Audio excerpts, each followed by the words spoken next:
Your amulet wasn't enough, and that silver bullet didn't stop him, but hopefully your coin will do the trick against those pesky werewolves.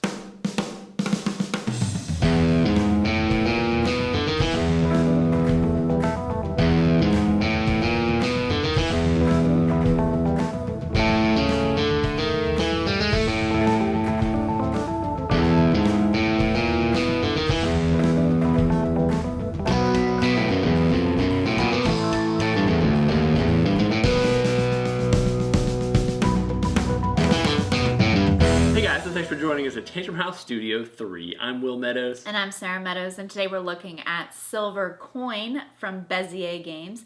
This is from designer Ted Alspach. This is a 2 to 4 player blind hand management card game that takes about 30 minutes to play. Bezier was kind enough to send us a copy, so let's check out how it's played. To set up the game, deal 5 cards face down in a row to each player.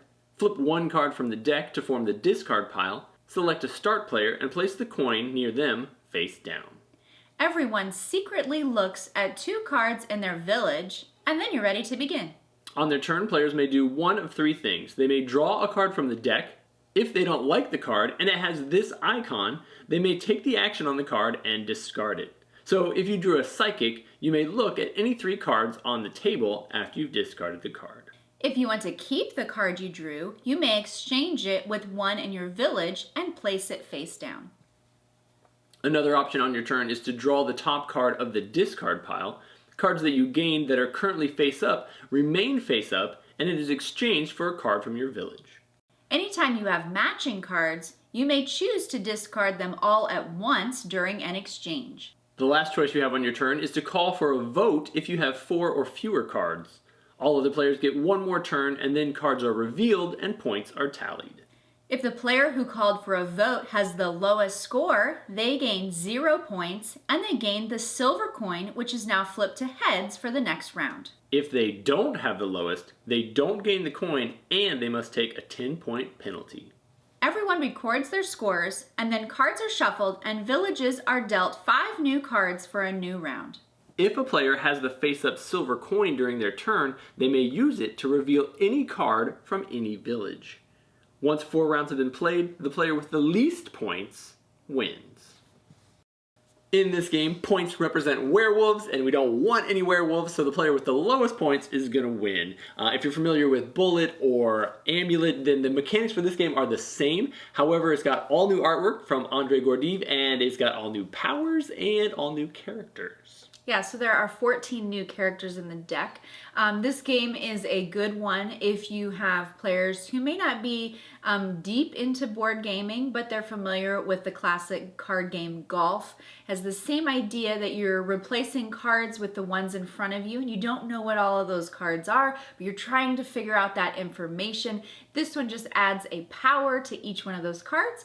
This game has 14 different cards in the deck, and they all do something different. The bottom lower numbers from 0 to 4 have powers that can only be used if that card is face up. So there are cards that allow you to flip cards over, and then you can also gain cards face up into your village if they're on top of the discard pile. One of the ways you can gain cards or give cards is by using the Regifter. It's a pretty cool card in this version of the game where you can pick a card and give it to another player. You cannot regift the Regifter though. That's very true. Well, you can actually if you have another Regifter. You'd have to have 2. Yeah.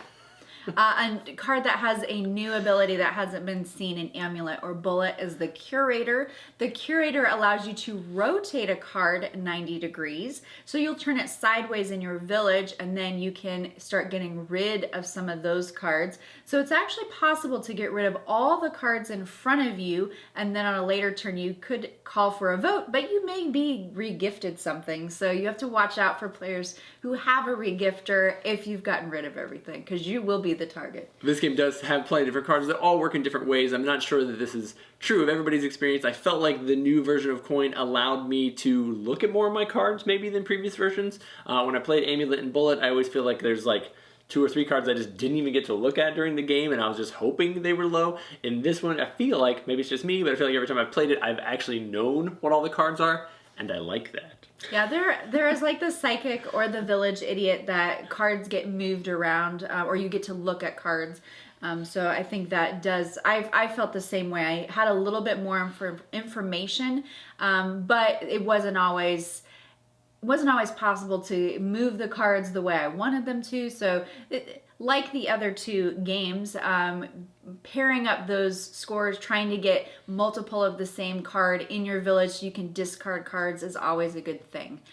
You can, if you have Amulet or Bullet, you can trade out, say, the 5 card and play the 5 card from that deck, and you just swap out that stack and play a whole new game. Yeah, one of the things I liked about it is they recognize that we have a bunch of cards now, and so they've actually built the card holder, the insert, to be able to hold all the cards, and they even allowed it to fit for sleeving. Yes, if that's something that you enjoy doing. This sounds like something you are interested in. You can check out Silver Coin from Bezier Games. And as always, we thank you for subscribing and liking and commenting on our videos here at Tantrum House.